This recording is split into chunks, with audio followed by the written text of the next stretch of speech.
Hello boys and girls, on my desk right now, well, it's not a new build but an old one you might have seen on my channel before. It is my class 2 comp build based on V.ENG Design's Gatekeeper chassis. I have a few class 2s, but this is undeniably my best performing class 2. You can find its original build video on my channel. I'll include a link to it either at the end of this video or in the description. If there's anything I didn't go over in this video, go check it out. And as always, the description is also where I have a list of all the parts that went into this truck. What we're doing today is to give it a few updates to freshen it up a bit. Most of my trucks have stayed the same after their build videos were posted. Even if I knew what is needed to make them better, I simply don't have the time to work on them. However, this one I built about 10 months ago is a rig I actually use often. I'm going to change a few things and also make it prettier. I'll show you what I got. But first, something I actually changed a while back is this B.K.T.T tiny truck icing motor. I originally had a micro Komodo in here. I swapped it out for this because its chrome exterior matches the truck more. Aside from looks, the icing on the cake is it's a phenomenal motor. Smooth and torquey. I love it. And then I also have these. I'll go through them one by one when I install them, but first I'm going to disassemble the truck completely because my main goal is to make it pretty. I want to see how I can polish the chassis rails and the links so I can make them shiny like the motor, and I'll top it all off with this gold hardware from Little Guy Racing Parts. All right, let's get to work.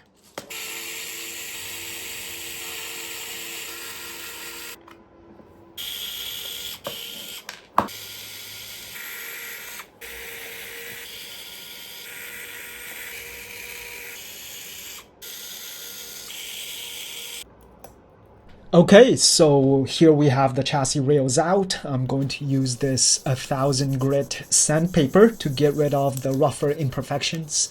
And then I'll use this metal polish I got for my motorcycle to give the chassis rails a mirror-like finish. I'm going to do the same with the suspension links. The links are made by RCSteve. He's got a website now. I bought these back when the only way was to reach out to him on Facebook.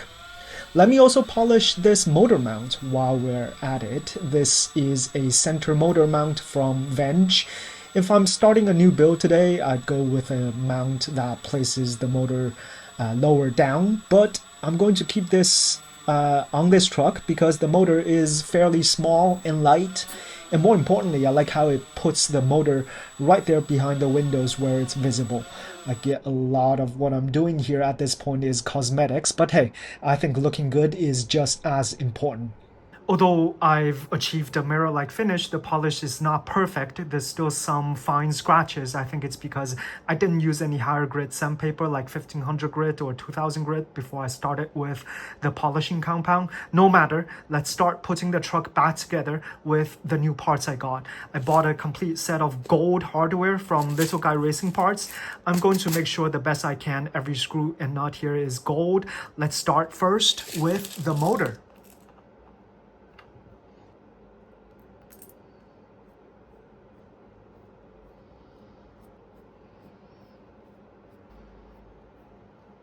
I had this ugly spur gear on the truck. It was more visible than I thought, and that bothered me.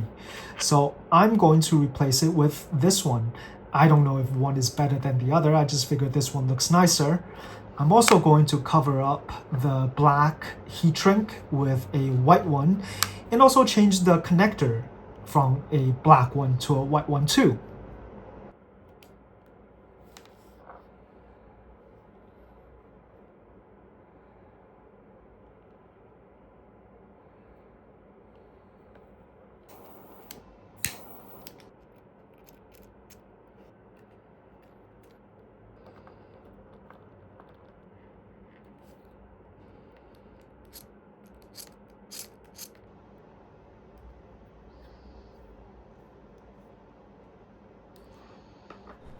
This is a neat looking package. Now moving on to the rest of the reassembly.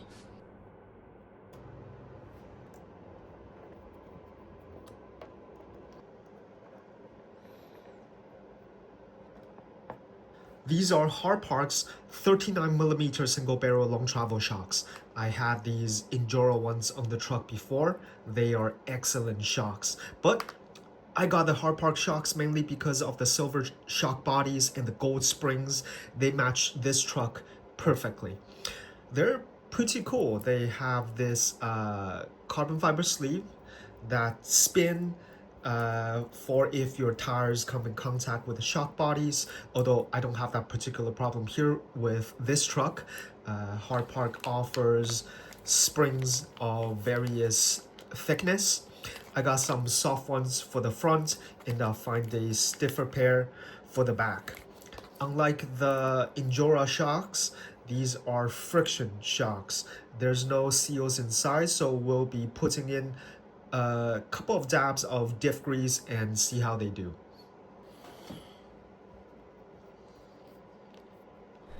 I like to disassemble my shocks completely to clean them out before filling them up with oil or grease. Hardpark specifies using 10,000 weight diff grease for these shocks, but I can't find mine, so I decided to just use the same thing I put on my warm gears and see what happens.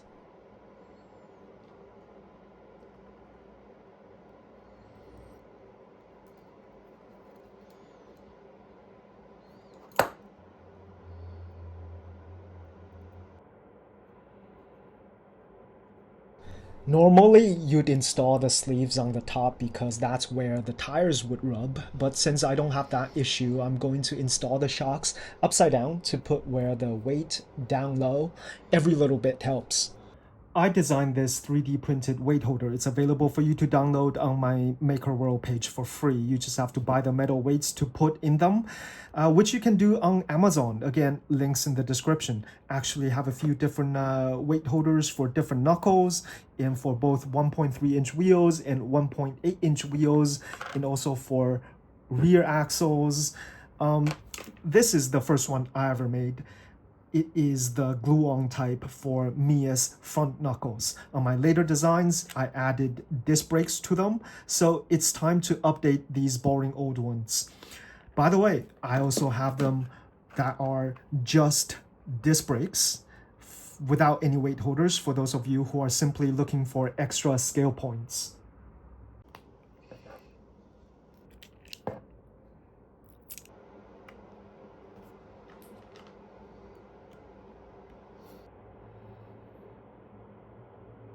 Instead of installing the original knuckles that came with the axles, I have here Tiny Terrain's Rock Knockers knuckles. These aren't heavier than the brass knuckles that came with the axles. They just have most of the weight on the bottom by having tungsten pressed into them. But before we put them on, I want to smooth out the pumpkin of the axle.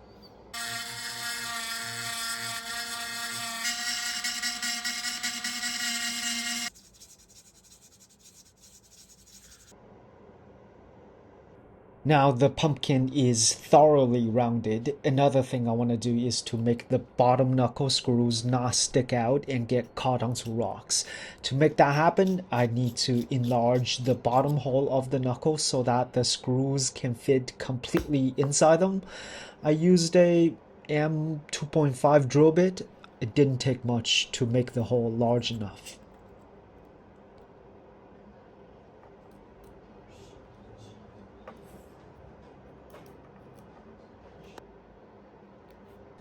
On the rear axle is V.ENG's diff slider. I don't have one in the front, so I got this. 24 Yep's brass diff slider. It replaces the diff cover entirely. It will help add a little bit of weight in the front and at the lowest point of the truck. He sells brass and plastic ones for both MEUS's version 1 and version 2 isokinetic axles. Now, after putting on the diff slider, I realized I should have smoothed out the pumpkin with the diff slider together, so I can make the pumpkin flow into the slider. Back to the sanding booth again.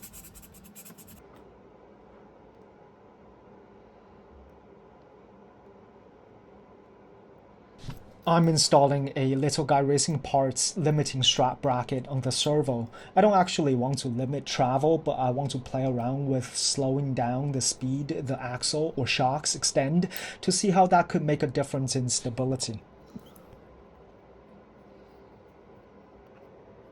I'm taking a maximalist approach here with my shock spacers. I'm putting on as many as I can. Initially, I'll be going back to reduce them to fix any binding or any hindered movements.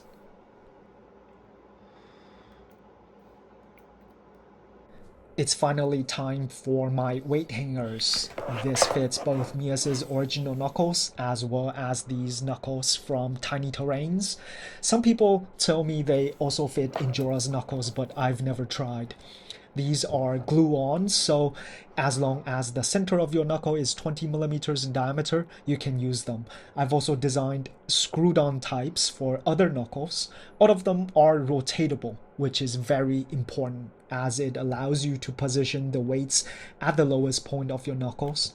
The lowest point on your knuckles change based on the caster angle of your front axle, as we usually try to maximize caster by tilting the axle back, which is done by extending the front lower lengths. You'd rotate the weight hanger counterclockwise to position the weights lower. For weights, you can buy these 4 millimeter diameter stainless or tungsten dowels on Amazon. I found stainless steel dowels in this exact length, which is 8 millimeters long, but not tungsten. The tungsten dowels I've seen on Amazon are all longer. You need to cut them to 8 millimeters long yourself. For these glue-on weight hangers, I use E6000 to secure them to the knuckles. Just a little bit is enough. I got some new tires for this rig, JConcepts Ruptures. Actually, these aren't new. I had them on another truck and they perform so well, I want them here. To get these 1-inch tires to fit on 1.3-inch wheels, you need to trim them. Usually just the inside lip would do. These tires look new because I washed them. If you don't wash your tires, you should. It definitely restores their stickiness. I use some natural dish soap with no additives. A lot of people say simple green is good, but I don't get that where I am. Anyway, let's remove the old tires from my wheels. Cutting 1-inch tires to go onto 1.3-inch wheels is fairly simple to do, no jigs needed. I just flip the tires inside out and cut off the protruding lips. Don't cut off too much, otherwise the tires will come off when there's not enough material for the bead lock to grab onto. Before reassembling the wheels, let me also polish up the wheel faces. They look a little bit dull right now. I know brass oxidization is unavoidable without some sort of top coat to seal the surface, but let's see how long a polish lasts. These OGRC inserts were for 1-inch wheels. I made them fit on 1.3-inch wheels by cutting off the inner ring, the smaller inner roll of supports. I want to make these inserts softer for more tire squish, so I am trimming the vertical supports on the outer ring. To make venting holes, I like to heat up my pick until it glows red so it can melt the rubber on its way in. This way the holes actually stay open when the rubber flexes and gets compressed. I don't vent every tire because most of the wheels and bead lock rings these days have vent holes in them, and also because I sometimes get my tires wet. I crawl near the ocean. I only vent the tires on my comp builds. I had 4 brass rings on all 4 corners before. These Injora ModuWheels come with 4 brass rings. But now I have a couple of aluminum rings, so I'm going to put them on the back wheels.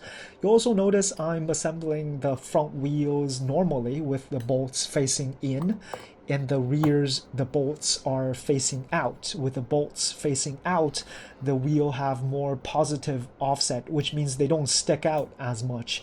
This means the front of my truck is wider for stability, and the back narrower, easier to squeeze through gates. Alright, this looks like a killer setup.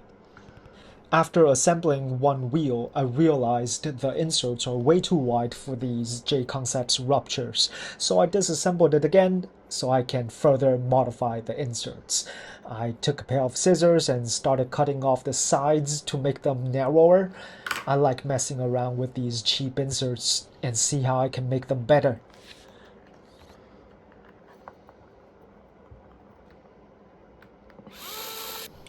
There we go, I was right. You can see the one on the left is the one with the narrower insert. It's just slightly taller.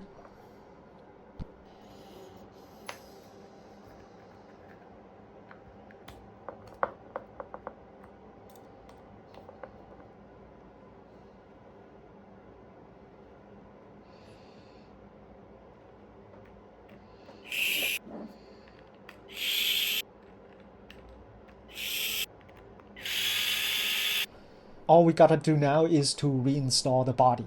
This is Injora's Bug24 Lexan body, if you didn't know. I heated it up to curve the bottom as I trimmed it to keep it narrow. These 3D printed exhaust pipes are there to satisfy the Class 2 rule of having the body extend past the center point of the axles. The body is attached to a 3D printed height RC body mount in the back and magnets in the front for clamshell opening.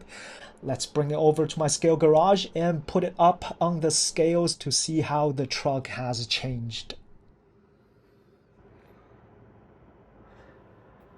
Welcome back to my garage. Not much has changed here except for some new motors and transmissions that came in for future projects.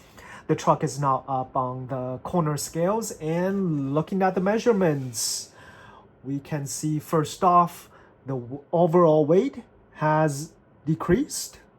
That's odd. It was at 599 grams before. Now we're at 560. Both times I have the same battery installed. I'm not sure where the 40-gram weight loss came from. I mean, I've added weight, the brass 24-yep diff slider, the weight hangers in the back I didn't have before. Oh yeah, I changed the brass bead lock rings in the back wheels to aluminum. That's most likely it. Previously, my weight bias was the standard 60% front and 40% rear. I did want to add a little bit more to the front and we achieved that. Now I have 63% front and 37% rear. I think this will make the truck better. I know the right side of my truck is a tad bit heavier than the left. That's because of the battery. I could be running a smaller battery to fix that. But for the sake of the before and after comparison, I'm using the same battery I used before when I first built the truck. Having a balanced truck would help with more predictable side hilling. It's probably not a good idea for one side to side hill worse than the other. For something new, Nacho Crawler's website now has a center of gravity calculator. Let's give that a try. It has instructions on what you need to measure on your truck and enter those measurements into his calculator.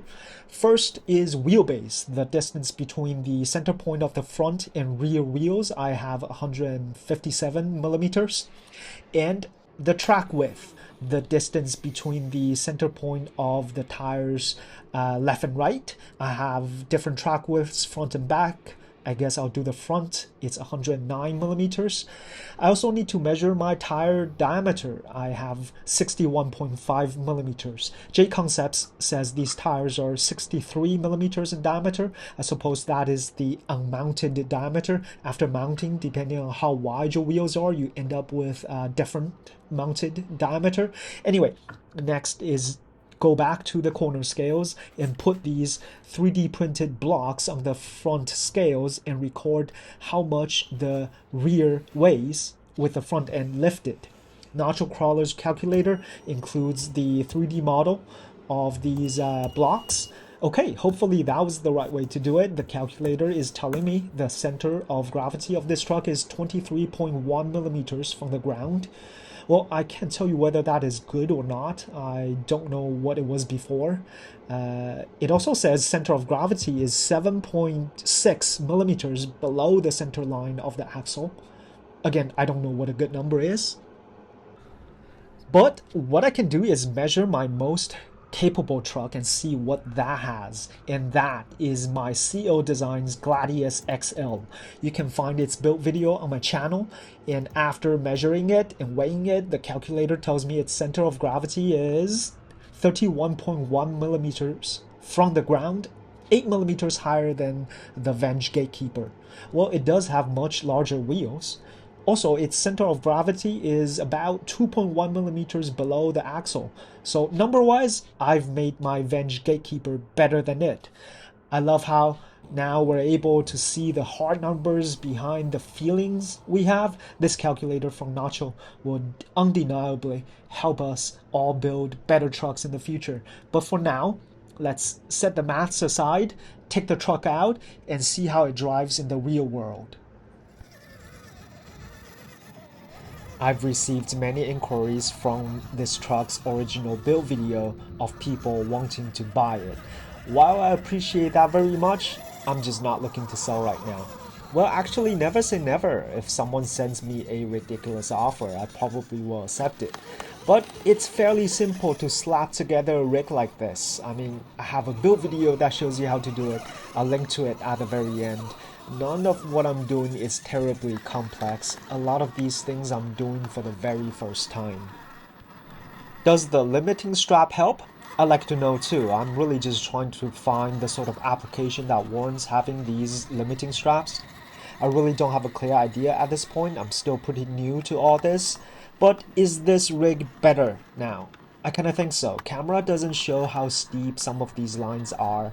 I'm basically scaling the side of a cliff like a mountain goat at this point. I didn't think this truck would continue to surprise me, but it is. Although one thing I'd still like to change is I don't feel the inserts are soft enough. I don't see enough squish in the tires. I have an idea of what I need to do to those hacked up inserts. We'll see. At the same time, I kinda don't want the tires to squish too much to avoid losing ground clearance. All these things I did in this video I should have done sooner. Those instances where I caught a glimpse of the shiny chassis rails behind the windows make all the work worthwhile. This truck, this V.ENG Gatekeeper, is so pretty now. It's far more satisfying to look at it crawl. And of course, it helps that it feels more planted and more grippy. These awesome looking hard park shocks, I don't know if they're better than the Injora big boy shocks that were on this truck before. The difference is not obvious, or rather I'm not good enough to tell, but they seem to do the job quite well. What is an obvious improvement is these tires, JConcepts Ruptures. They have this strange tread pattern, but they fit how this truck looks. They find traction quickly. I do like them very much. Not that the old ones were bad, the JConcepts Tusks. These are just better. And also, the B.K.T.T tiny truck motor, which I've been running on this truck for a while now, I do feel it's better than the Micro Komodo. It's the same size, but somehow it feels it has more torque. This is with the same Furitek Python Pro ESC, and also the same gearing, so it's gotta be the motor.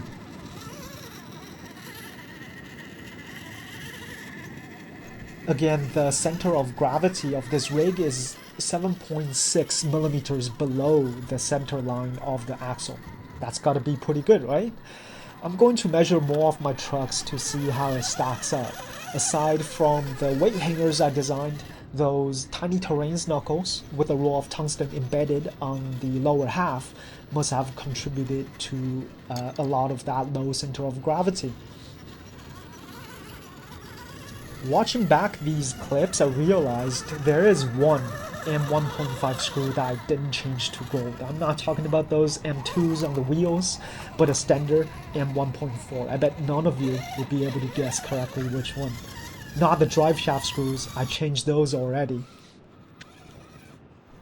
I haven't been building new trucks recently because I've been spending time going back to my old ones, fixing things I overlooked, refining them, making them better. Now I've done that on my most favorite truck, this V.ENG Gatekeeper. It brings me closure, and now I can feel good about moving on and starting new builds. And what I'm working on is another class 2. That's right. Please like and subscribe, stay tuned to my channel. I'm hoping to bring you something far more capable very soon. Thank you for watching. Goodbye.